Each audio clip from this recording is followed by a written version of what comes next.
if I were by myself, probably I wouldn't even bother wearing a costume. But he sort of arranged some things and also I just. Last time when we were in the last one of these we attended, 2 years ago, we were the only people dressed up. They said there was a theme for the party, and so we went with it. It was in Minneapolis. Nobody else dressed up. But then we did. Yeah. And so he goes along with, you know, so I have crazy things like that I like to do, and so he goes along with me, and you know, so it's just fun. I mean, we haven't hit anything that, other than I will not watch sci-fi movies with you. It's okay, I don't need you to watch it with me, so. Yeah. Is there a topic that's hard for both of you to talk about to each other? Not money. No, not really. Not sex, not family. No. Right after this, we'll talk about both of you. Work. Well, I mean, I think this is an important thing because, as Andrew said earlier, because of us both consulting, we do talk a lot about work, and sometimes the conflicts at work and the stresses at work, and because each of us understand. But it's not difficult to talk about. It's just every now and then I get tired of, he's on a, you know, he goes on and on and on and on, but he needs to talk, and I know he needs to, and the same with me. So he'll listen, but it, you know, it tries your patience every now and then, you know, a little bit. But doesn't every couple have that kind of? I think every couple that stays together, they've got to have. I just zone out. Oh, that's how I say it. Well, you at least appear to be paying attention. I don't know. Oh yeah, okay. No, you know, you two really. I mean, if you know, you have a very good marriage, and then I think that it is also very normal. I mean, if you know, it could probably apply to any straight couple. You know, the way that we interact with each other. Maybe that's the story and the message we want to give.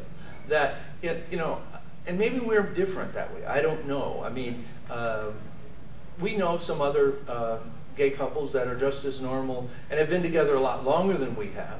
Our relationship maybe just sort of grew more quickly, but we know other gay couples that they seem to have, you know, equally boring lives as our life.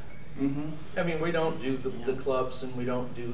Now we do support gay causes. We're very you know, we support. The Human Rights Campaign and and also when we're someplace, we support gay businesses. We will go out of our way to make sure that we support. But you know, that's about. Yeah, we're not really activists. Like, I don't know, who's that the guy? Terry or Jerry? Terry. Yeah.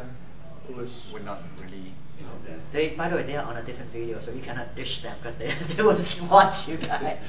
No, it was no. We will cut this part out. Time to dish. No, it's not that. I mean, Jerry's a really committed activist. After, you know, the many years he spent in the military, he's really going to live, you know, the life that he put off, and he's financially able to do that, which is, you know, nice. Well, thank you so much for taking time and talking to us. See, our video is so boring. It will never see the light of day.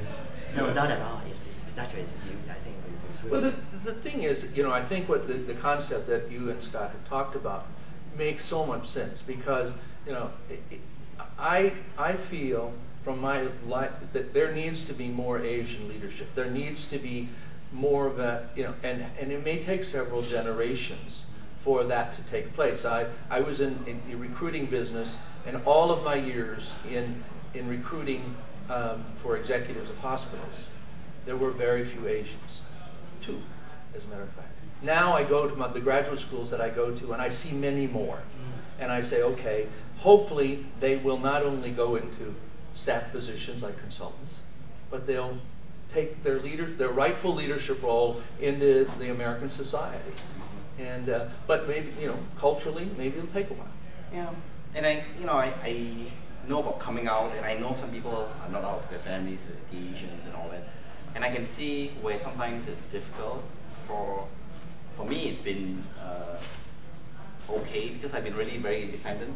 So even if it came out and the family kicked me out, I'm like, okay, you know, in terms of being in the family, I'm like one of the most successful ones. So it makes it easy. But I can imagine if, you know, you're young and you're high school or you're college and your family's paying for it, you come out and then they kick you out, then you'll be stuck. You know, so your advice is to the people is study and study. Well, I like there was one charity, you know, the one that Mitchell, what's that? Mitchell Gold. Yeah. He The supports point, high schools. the Point Foundation. The Point Foundation, where it Yeah. gives them a halfway house for people who are young and come out and they don't have anywhere to go. So something like that. Well, no, well, what the Nice. Point Foundation does is they provide scholarships. I mean, yes, so young Asians who really don't have support can go to the Point Foundation for college scholarships. Yeah. And so I think the support structure is it's important.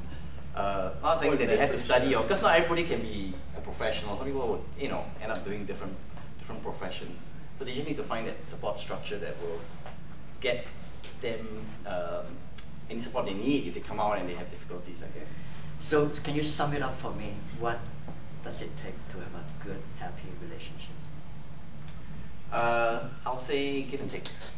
And finding the right guy. So Well, giving and taking with the wrong guy, then forget it. Well, I agree with that. I don't think I would add anything to that. I mean, it is the give and take. Yep. And finding He gives and I take. No, that's all. Well, thank you very much. Oh, okay. Thank you.